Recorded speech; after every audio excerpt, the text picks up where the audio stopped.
Hello, my dear listeners, and welcome to the BiggerPockets Money Podcast. Today, we talk to Wes Moss about the common traits of people who are able to retire early and the ones who are able to maintain a happy retirement. Yeah, you're going to learn from Wes here, an expert who has worked with thousands of retirees.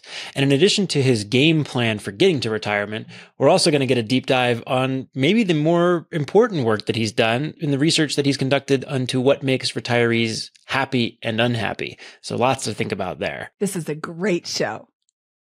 Hello, hello, hello. My name is Mindy Jensen, and with me, as always, is my 4% rule-loving co-host, Scott Trench. Awesome, Mindy. Great to be here with my always banging on about the validity of that 4% rule co-host, Mindy Jensen. That was awesome, Scott. That was the best one ever.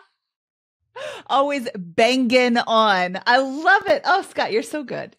Scott and I are here to make financial independence less scary, less just for somebody else, to introduce you to every money story because we truly believe financial freedom is attainable for everyone, no matter when or where you're starting. That's right. Whether you want to retire early and travel the world, go on to make big-time investments in assets like real estate, start your own business, or cultivate today the things that will take decades to bear fruit but lead to ultimate happiness in retirement, we'll help you reach your financial goals and get money out of the way, so you can launch yourself towards those dreams. Scott, I am so excited to talk to Wes Moss today. He is fabulous, and this show is awesome, and I don't want to wait another minute to bring him in. And without further ado, let's bring in Wes Moss. Wes Moss is a seasoned financial educator and a certified financial planner. He is the host of the podcast Retire Sooner and the longtime host of Money Matters, a weekly call-in financial show on 95.5 WSB, Atlanta's News and Talk. Wes is also the author of 4 books, including bestsellers You Can Retire Sooner Than You Think and What the Happiest Retirees Know. Wes, welcome to the BiggerPockets Money Podcast. I'm so excited to talk to you today. Awesome to be here. Thank you so much for having me. Wes, you write a lot about retirement. What got you so interested in it? So early retirement is something that I think that I've always thought about this relationship, Mindy, between money and happiness. So, what is enough money to be able to stop working? And I'm always fascinated by Gallup does this. There's a bunch of research firms that do research around job satisfaction. So how much do people like working in America? And if you look at LinkedIn, you'd think that everybody loves their job in the United States, right? And the reality is, as much as we'd like to say we are the best working culture, and I think we are, by the way, most people just don't like their work. They hate it. And, or they could take it or leave it. And the Gallup poll that originally opened my eyes to this was, 15 years ago. And they've continued to update this research, and it's still similar to this, but it's essentially such that of 1 in 5 people in America, so 20% do love their job. They're totally engaged. They're good at it.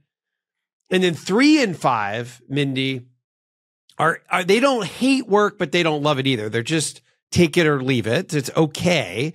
And then 1 in 5 dislike their work so much that they're trying to bring their company down. They would like to see their company do poorly. They'd like to see their boss get fired. They'd like to see their so think of it. Think of how that is in the world that we live in. 80% of people don't love work, but 100% of people want to get to economic freedom. 100% of us want total economic freedom. So to me, this idea around just shaving off a year of retirement or 2 years or 5 years for the Retire Sooner podcast and the books I've written is really about helping that 80% of people in America just get to financial freedom a little bit sooner than they otherwise would have here in the United States. People in the personal finance space mean all sorts of different things when they say retire. What does retirement mean to you? So I think very simply, it's economic freedom. It's not having to work at the job that you don't love. Okay, so it sounds like you are defining retirement as synonymous with financial independence. Correct. Okay. For the most part. Okay. The other thing, Mindy, too, that I've written more about in the last year is unretirement. This to me is, I discovered this in two different ways. One, our mission statement for the Retire Sooner podcast is to help 1 million people retire at least 1 year sooner. I thought, what 1 million people 1 year sooner, that'd be 1 million years extra economic freedom. And then if you look at the 55 plus civilian labor force, it dropped by about 2 million people in that year and a half in the early days of COVID. So essentially, I remember checking in with this a year after we started the podcast. I think, wow, we did it. We helped way more than 1 million people retire early because the civilian labor force of 55 plus dropped by almost 2 million people. And you can make a case that obviously not all of those people retired, but they did leave the labor force for one reason or another. And a lot of those people were what I think of pull forward people, where they weren't quite ready to retire, but COVID kind of rocked everyone's world. And they said, I was pretty close to being able to retire. I'm just going to pull this forward a year. There are a lot of people that just kind of said, I'm going to retire sooner than I maybe had planned. And then here, as we sit here today, a couple years later, almost all of those people have unretired and they're back in the labor force in the 55 plus. So there's been a movement in the last year and a half to 2 years of people that said, wow, maybe I retired a little bit early. Some of it is that we've had massive inflation, and people that thought they were ready for retirement weren't quite ready for prices to go up by 20% over the course of a couple of years. And they decided to go back. In addition, we have a really strong labor force right now. It's a really tight labor market. So that experienced group of people, the 55 plus, have been coaxed back into the labor force because people want them to work. And they're entering back into the labor force, this unretirement, much more on their terms, as opposed to working the job that they may not have loved. So that leads me into a question I wanted to ask here about, you said 1 in 5 Americans loves their job, 3 is indifferent, and 1 in 5 actively hates it so much they're trying to bring the company down. Oof, interesting stat there.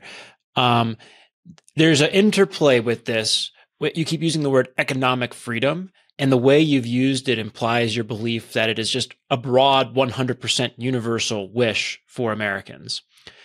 I've wondered in the past if, as folks progress towards that journey, let's say they're most of the way there, getting close to this point of economic freedom, financial freedom, is there a relationship between the way they feel about their job and the gradual attainment of that goal? So, for example, do the 1 in 5 Americans who love their job, are they disproportionately folks who have good savings habits, wealth, optionality to leave if things get bad, the ability to speak up and say, no, I'm not going to take on that responsibility, or I'm not going to do it that way if you want me to work here?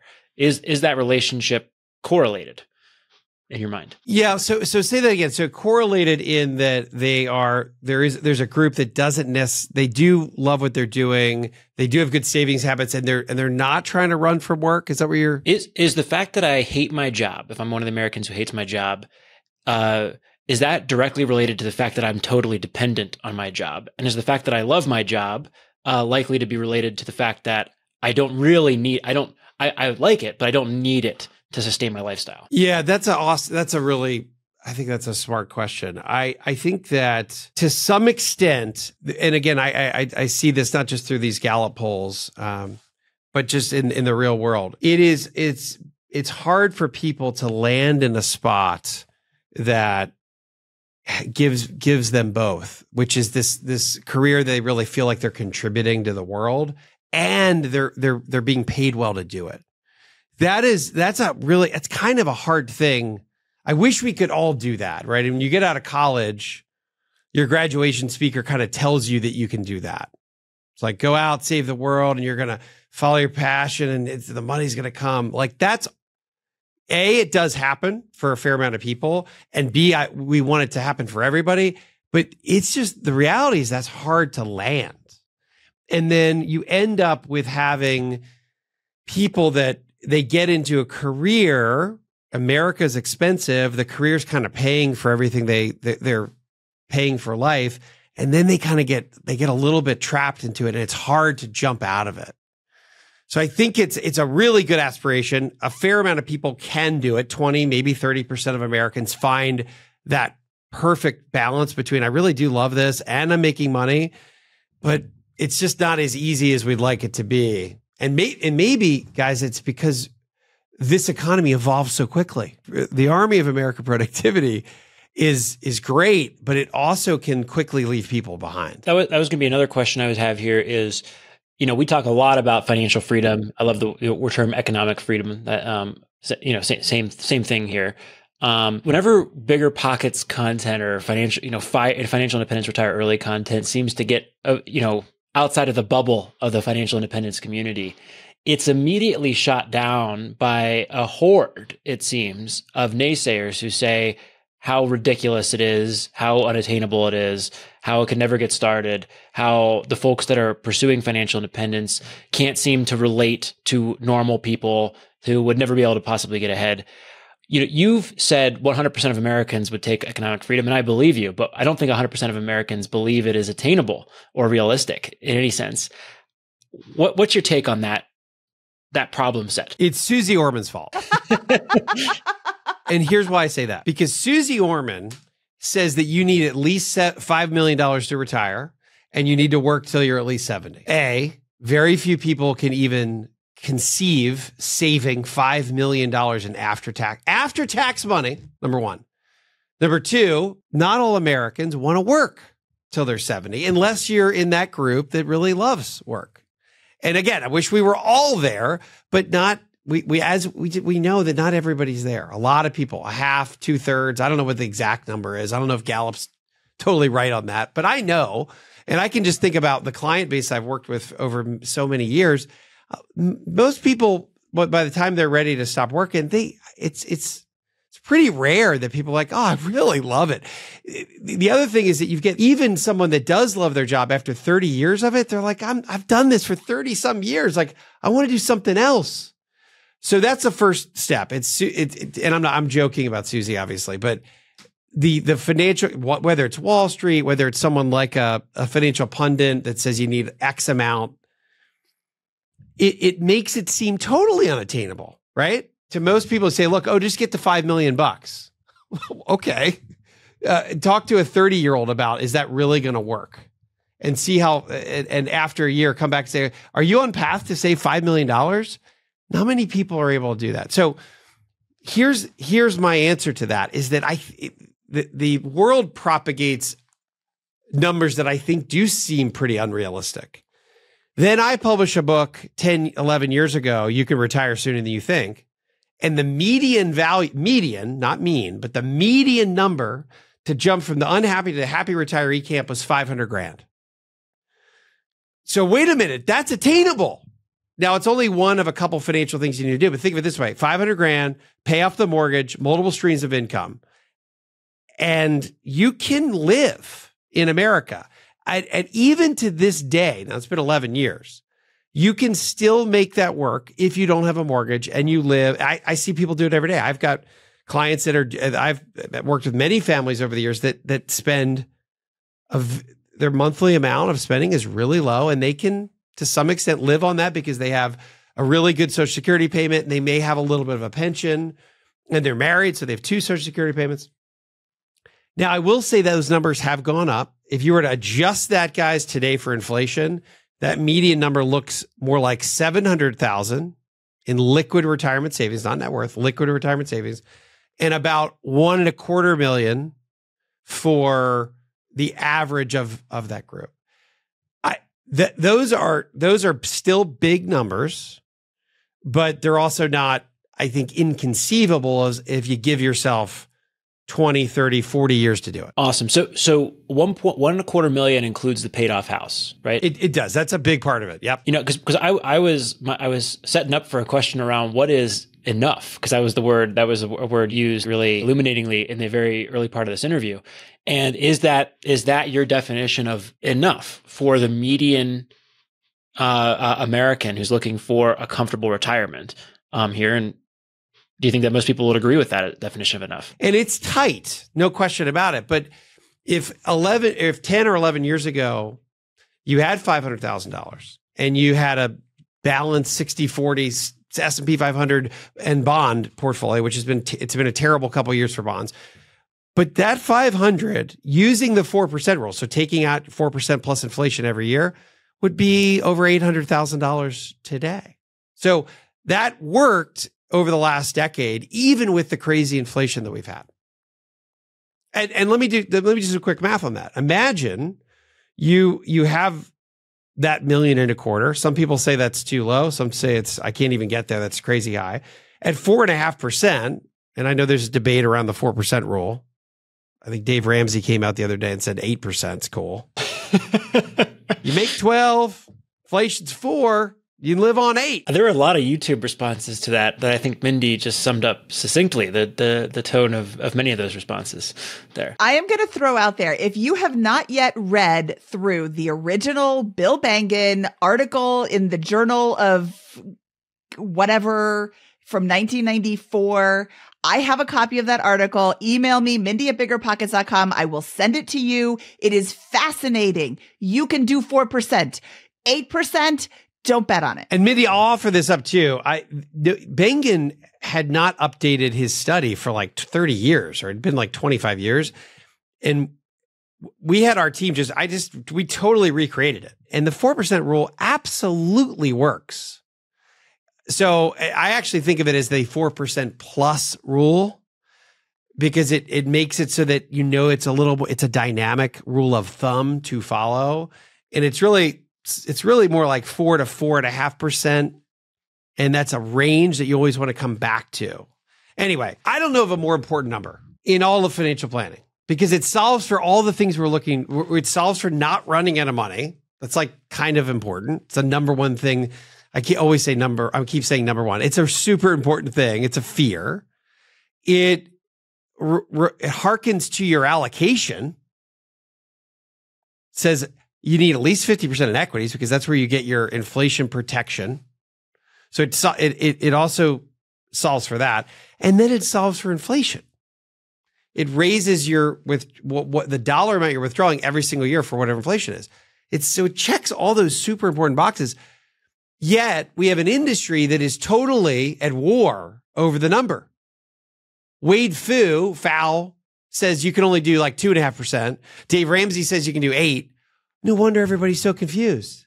Just get an email from Mindy. She'll walk you through the most important financial rule you need to understand in order to have the confidence to live on the money that you've saved. I wonder what the $5 million and work till you're 70 advice from Susie Orman implies. Was that like a 1%, 0.5% withdrawal rate? And then you're working until you're 70 when you don't need to. You'll probably have all this money, and then you'll never spend it because you're 70 and you don't have any place to go now. Not that 70 is the end all be all. I hope to still be kicking around when I'm 70. But Wes, back to what you said, this 500,000, which was a few years ago, and now it's 700,000. That is including a paid off house. Having a paid off house is difficult if you're constantly upgrading your house and you're constantly spending all the money that you have in your account. But if you buy a good, solid house that's going to fit your needs forever and you don't move, it's very easy to have a paid off house and then retire on this $500,000, $700,000 that you were saying. And you can still live a comfortable life. Can you go on extravagant vacations every single week? No. You'll need more money, but you can have a very comfortable retirement. Yes, you can retire. And the people that are arguing against this, I have to be nice because they're probably listening, but I want to just shake them and be like, could you please listen to what I'm saying? I'm saying it's possible. Let me show you how. I agree with the 4% rule. I think we've talked about this at length. Michael Kitces, I think, is taken Bill Bengen's work and really evolved it even further in a lot of ways with those studies. If people are going to argue about the 4% rule, I think first they're wrong, and second, we're not going to convince them with more discussion at this point. But where I think someone will argue with you, Wes, potentially, is saying, is 700,000 enough at a 4% withdrawal rate, even if I've got a paid off house, right? I just did some quick math here, and $700,000 at 4% is $2,300 a month. And if 4.5% withdrawal rate is $2,600 a month, could you walk us through how you'd envision this, median, American, maybe not living in one of the most expensive cities in the country, but, in a suburb that's, got a $400,000 or $500,000 house. How do they make that work, that spending work, or at least bridge it until the time where they can collect that Social Security? So let's do the math on the 700, which again, I think of this as a bare minimum in liquid retirement assets. Number one. Number two, we have to remember that we do need essentially to have a paid off mortgage because that our living expenses are ultra low. And then the third really important piece to this is multiple streams of income. Now, if you have no other streams of income, then that combo doesn't work.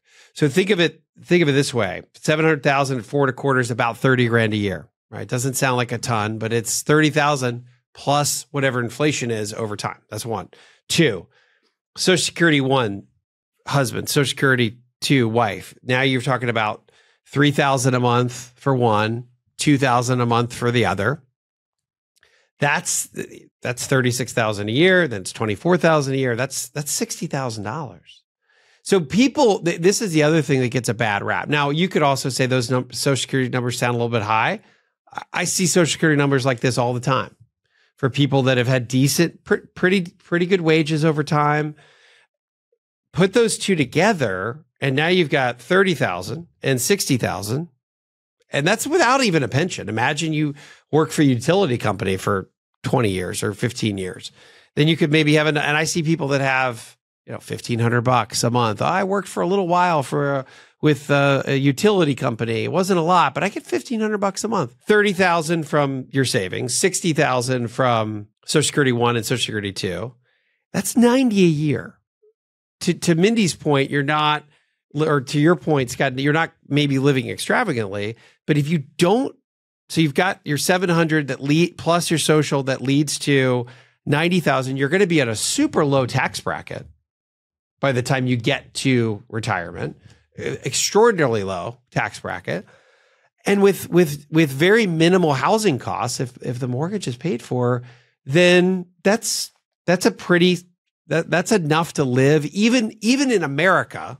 Now, maybe not San Francisco, maybe not New York City, but there are a lot of great places in the United States that you could go live a really comfortable life on that. I'm not saying it's an extravagant existence, but it's more than, and here's the reality, it's more than most retirees live on. I think I buy that. I think that sounds super reasonable. I just checked, and the median household income in 2022 was $74,580. So with a paid off house and the income streams that you just described, this is not I think that, yeah, plenty of people listening to this are going to say, no, I want more than that. That's totally fine. But this is a very reasonable bar to set for the median American as in terms of what enough is, I think. And the next question is, how realistic is it? How does somebody go about approaching that? What's the simplest way that, you would give advice to somebody to approach that? Maybe they're starting this journey at 35, 40 years old and want to catch up. How do they get there? I think that, Scott, that's the reality here is that as long as you give it enough time, it's super possible. As long as you're giving it 20, 25, 30, pretty much any type of savings you put in a calculator for 35 years at a 7% growth rate. And yes, the S&P 500 has been more like 11 and a half, but let's just call it 7. Or you're going to get, it's not too tough to get to $1 million in savings if you're given it 35 years. So if you're 25, and here's the reality, most people are not really thinking about saving all that much at 25. To go to 65, that's 30 years. It's a long time. My math is right. 35, 45, 50. I'm sorry, that's 40 years. That's 40 years. So you can start at 35 and you still have 30 years to get to age 65. That's a lot of time for compounding there. Well, yeah. And if you're starting then, you don't have to be putting away 50% of your income. It can be a nominal part of your income that isn't really pinching. And I think that a lot of people don't understand that. They're like, oh, well, I've got to, really live like a miser in order to be able to retire. And I mean, Scott, do you remember we had a a talk at work once where we were just presenting this idea to our coworkers, and one of our coworkers raised her hand and she's like, I don't want to save for retirement right now. I'm young. I want to live. And I was like, oh, okay. I don't have any comment for that. Medium pocket. I don't have that pocket. But the other thought is, I think back to our conversation, Mindy, when you were on the Retire Sooner podcast and your expertise around real estate, and how you do it with buying a property, fixing it up, selling a property, and doing that in a really constructive, methodical way over time. I've had a lot of families I've worked with over the years that the liquid retirement savings part of their overall plan is not the majority of it. When I say multiple streams of income, I take that super seriously. It is Social Security number one. It's Social Security number two. So you and a spouse, if you're married, and it's obviously financially a little easier to be retired because you're splitting costs if you have a partner or a spouse.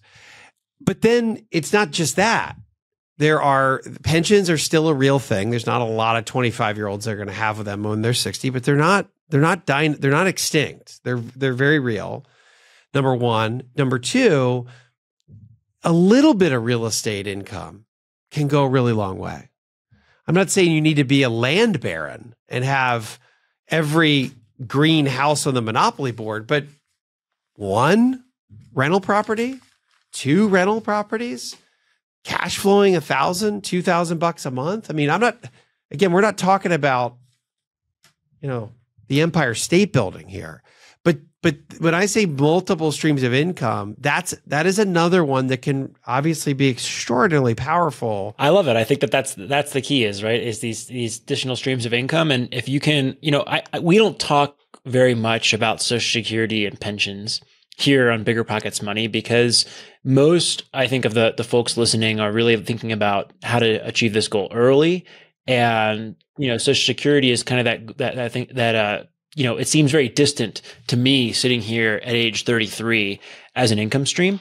But it's super real. And we had a discussion about this a while back with Tom from the Motley Fool, and a great discussion there. And look, that is going to be there for this generation. It's not going to maybe 100% all be there for the millennials, but something north of probably 65, 70% will be there. And if you're not factoring it into the planning here, I think that's a mistake because that absolutely will be, I think, something that Americans can count on to some degree. Scott, here's I'd say a broader example of that. When I hear pension, I think federal government, I think utility worker. I'm in the South, so Southern Company is the giant utility here. And if you work for them, you've got a pretty serious pension. But think of how many teachers there are in the United States. Think of how many teachers there are in every single state. I've been working with a teacher for the last 20 years she was so young. When we would talk about her pension, it seemed like it was ridiculously far off. I just get an email 2 Friday nights ago. It's like 6:30 on a Friday night. And she goes, I found out that I've only got 11 months left. And I hit 30 years. Teachers start early.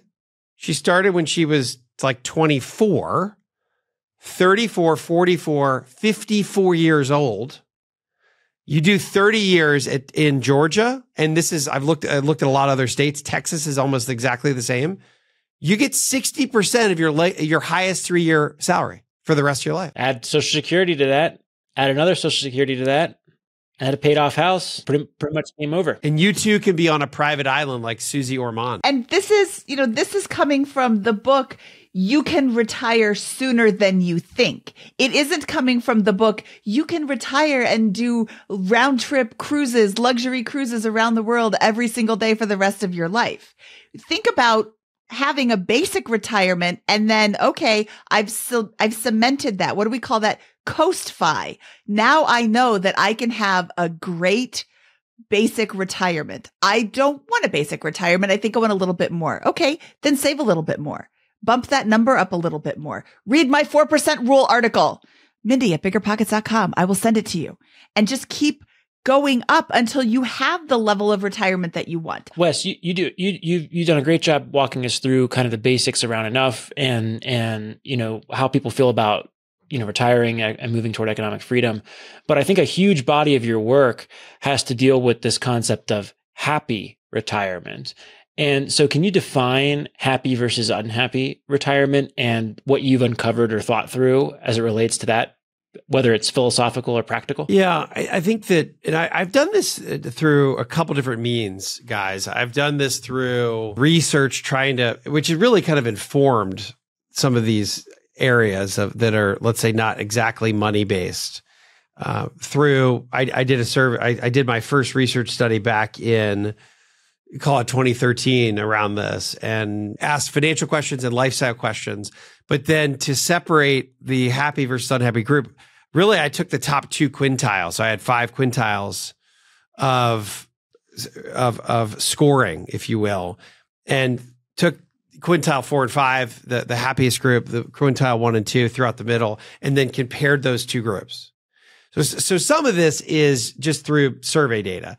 The other is just seeing this now in practice, because I did that 11 some years ago, and then seeing how that's played out over the last 10 plus years. I can see how it works in practice and in real life. So I think of that softer side of retirement, guys, as the one, core pursuits, which is, you may not have to have this grand purpose.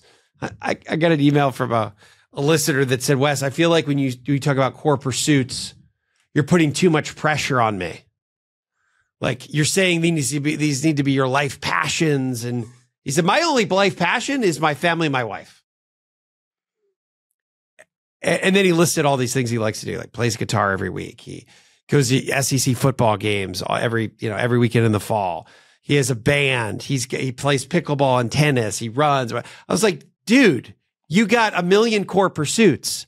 That's all I'm asking. I'm not saying you need to be the Dalai Lama in retirement, but having 3 to 5 things that you love to chase and that you love to improve on and take up time and give you structure, that's all we need. Those are core pursuits.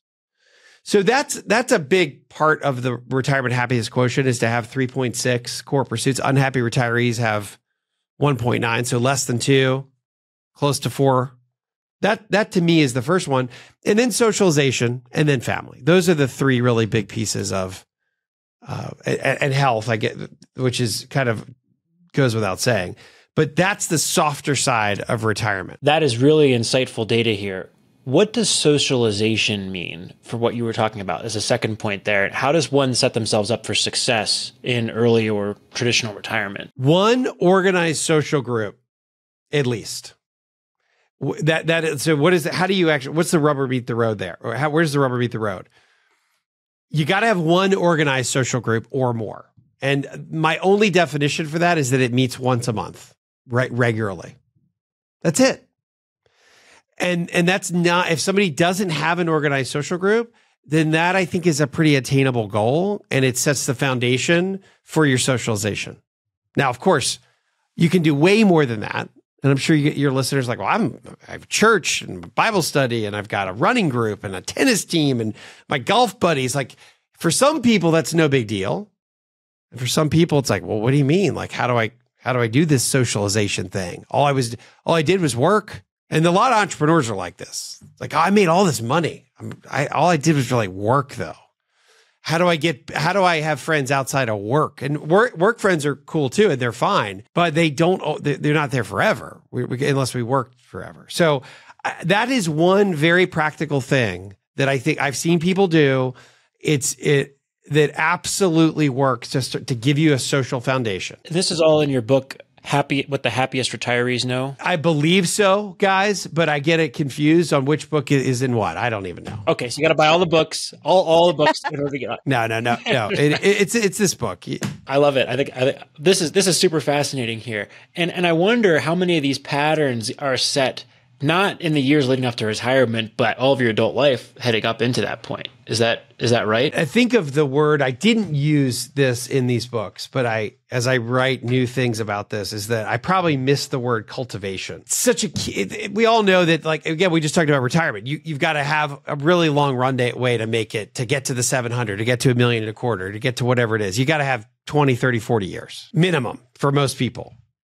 it to some extent, it is better and more helpful to do these other areas like socialization, like core pursuits, to cultivate them all along the way. So you're doing them in your 30s, so important because it's harder to just kind of reset and start when you are 60. And you've probably know folks, maybe your listeners can visualize this, where you have friends, you have a couple where one of the two says they need to get stuff, they need to have more hobbies. They need to have more things to do. I do a lot of things. I do this and I do that, but Jim doesn't do anything. He just likes to work and he piddles around and there's only one thing that Jim likes. And so Jim can go get a bunch of core pursuits and he can go start being maybe social if he's not already. But I think it's really hard if you're in your 60s and you're kind of starting this. So I think if you're cultivating it in your 30s, knowing that it is absolutely 50% of the equation for a happy retirement, the money side's one half, lifestyle is the other half. And yeah, I think it's much better to cultivate them over time. Because this core pursuit and the socialization thing are obviously interrelated, right? I mean, like what you just said, like here are the socialization, one group. Well, if that's your pickleball group, then you're good. If that's whatever the core pursuit is, there seems like a really high overlap between those two things in my mind there. And then that leaves the family piece, which is another one that's cultivated over a lifetime, of course. And one of I think the most practical statistics out of that research, and I see this in play over and over and over again, is that there's something there. We want independent children. I think the Millionaire Next Door book talked a lot about millionaires have independent kids. Along that same theme, if you don't want your kid, you don't want your adult children to live with you, but you want them to live near you. And those parents that live near half their kids, so let's call it, you got 4 kids, you live near 2 of them, and they're in the same city, let's say, or the same state, so you can see them on a relatively frequent basis. The happiness levels there are through the roof relative to someone that has 3 kids and all 3 kids live in a different state. That's not great long term for the retiree, and it's not great. And you don't have a ton of control over that. But it's something that I just think that it's super important to be near your adult kids in one way or another. As an adult kid, not close to where my parents are currently living, I agree. It has changed our relationship. It's changed their relationship with their grandkids because you're just not there to see them. I completely agree. Mindy, here's the other thing. The question I have on all of this, is it just a statistic or is it prescriptive? Like, can you do something about it?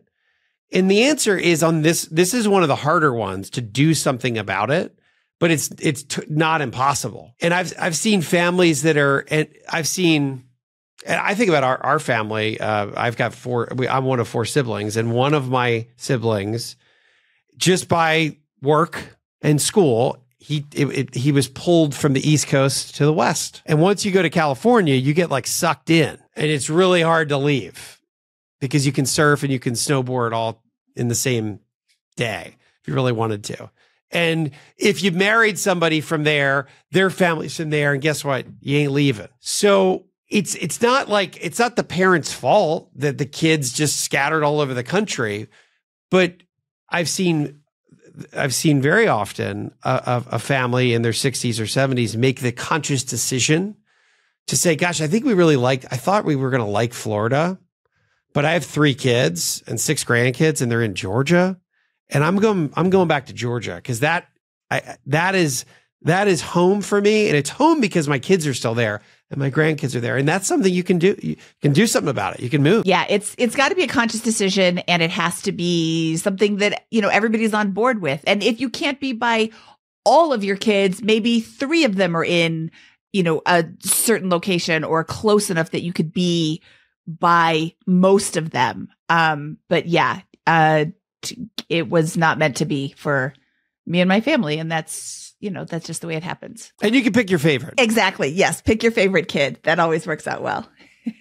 You have 4 kids, right, Wes? Which one's your favorite? They're not adults yet, so I'm sure I'll have a favorite the older they get. right now they're not super, they're still young enough that I would say I still love them equally. Yes.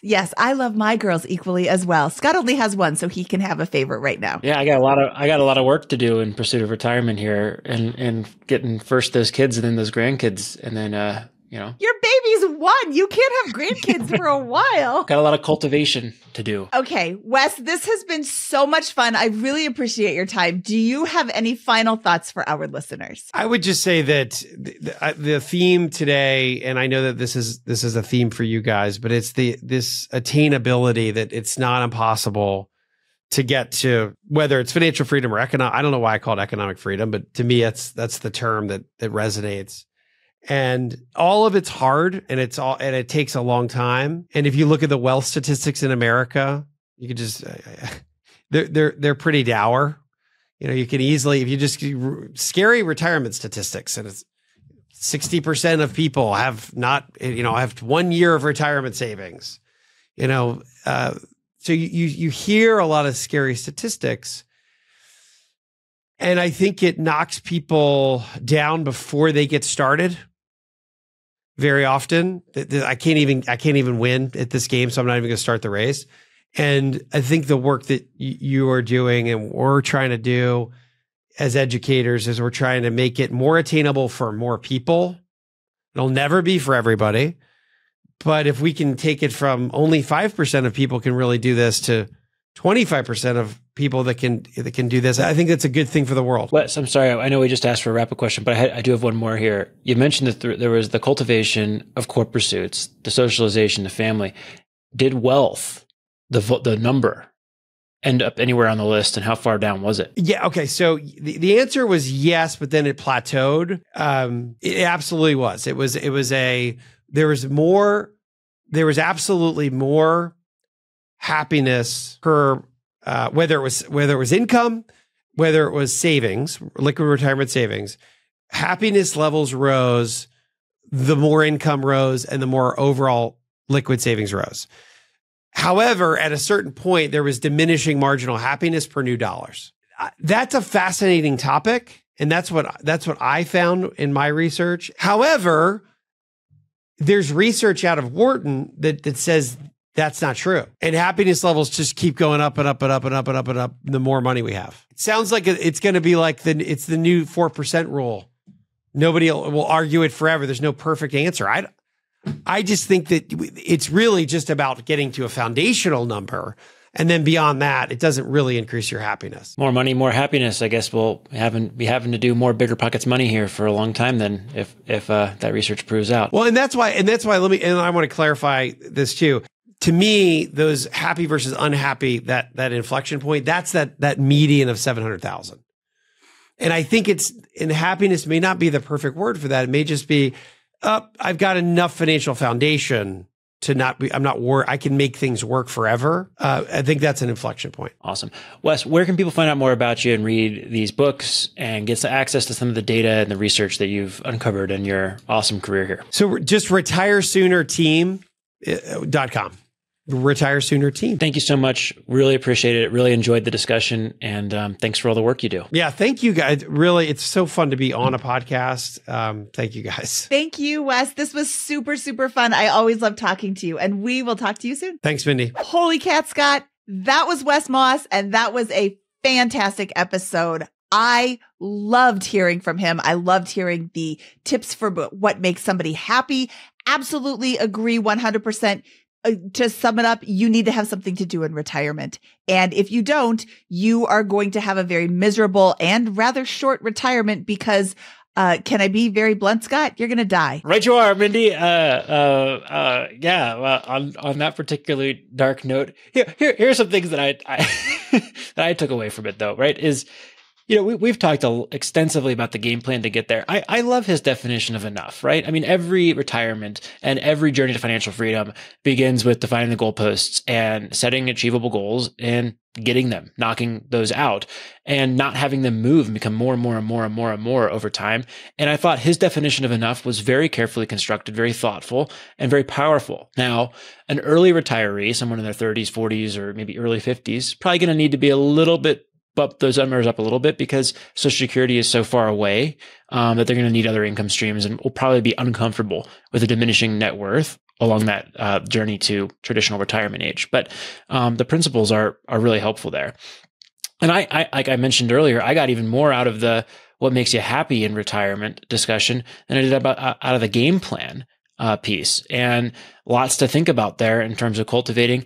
I'm glad we had that last question about total net worth, because there is a point to accumulating a little bit more, and there is additional happiness probably that comes with having the more optionality with a bigger pile of money at the end of the day. But more important than that are the core pursuits, are the family dynamics that you start in your 20s, 30s, growing up, 40s, 50s, 60s, 70s, 80s, the friends and the social circles that you cultivate.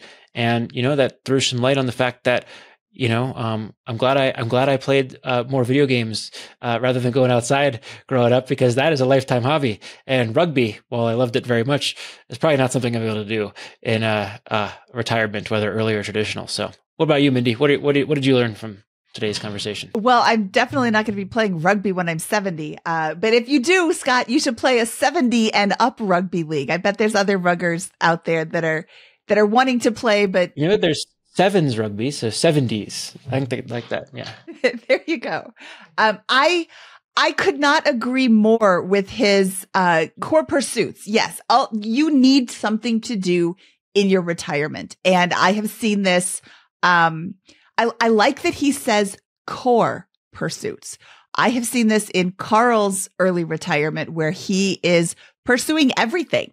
He wants to do this and this and this and this and this. And he is busier now than he ever was when he had an actual job. And, figure it out now what it is that you love to do, because Carl has he's been retired for 5 years. He is starting to figure out what he likes to do and what he doesn't like to do. But it's been a process, and he could have been paying attention to this a little bit sooner, but he was so focused on the end goal of retiring early that he knew he had to have something to do in retirement, but he didn't really focus on core pursuits. So, just like you've got a bucket list, think about your retirement bucket list. What are the things that you want to spend your days doing? I just think that there's not enough thought given to actually what you're going to be doing after retirement, especially in the early retirement community. So think about how you're going to be spending your days, more so than just collecting the money. Yeah. Running to something rather than away from something, right? Exactly. Oh, wow. Thanks, Scott. Succinct is his middle name. All right, Scott, should we get out of here? Let's do it. That wraps up this episode of the BiggerPockets Money Podcast. He is Scott Succinct Trench, and I am Mindy, not Succinct Jensen, saying see you around town. BiggerPockets Money was created by Mindy Jensen and Scott Trench. Produced by Kaylin Bennett.